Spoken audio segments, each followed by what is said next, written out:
راجستھان کی سرزمین پر اللہ سبحانہ و تعالیٰ سعود الدین اویسی کو عوام کے درمیان میں کھڑے ہو کر اگر بولنے کا موقع دیا تو پہلی مرتبہ میں فتح پور میں راجستھان میں آپ کے درمیان میں کھڑے ہو کر اپنی بات کو رکھ رہا ہوں۔ آپ کا بہت شکریہ۔ میں اپنے ذمہ داروں کا شکریہ ادا کرتا ہوں کہ آپ نے مجھے یہاں پر اپنی بات رکھنے کا موقع دیا۔ آپ تمام لوگ جانتے ہیں کہ راجستھان میں مجلس اتحاد المسلمین کی شروعات کی جا چکی ہے اور ہم نے اپنی جو کمیٹی بنائی اس کا کنوینر جمیل خان صاحب کو بنایا، جس میں ہمارے بہادر ایڈوکیٹ جاوید صاحب بھی ہیں۔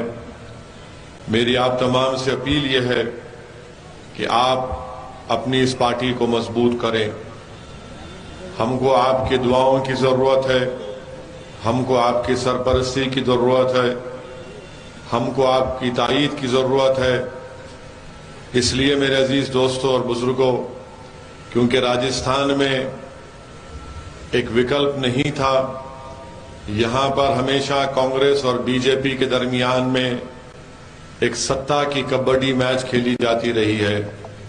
اب انشاءاللہ تعالی ایک تیسری طاقت کے طور پر مجلس راجستھان میں ابھرے گی، اور مجھے یقین ہے کہ آپ کی تائید، آپ کی سرپرستی سے ضرور انشاءاللہ تعالی مجلس کا سفر کامیاب رہے گا، اور مجھے یقین ہے کہ یہاں پر انشاءاللہ تعالی مجلس ایک سیاسی طاقت بن کر راجستھان کے سرزمین میں ابھرے گی۔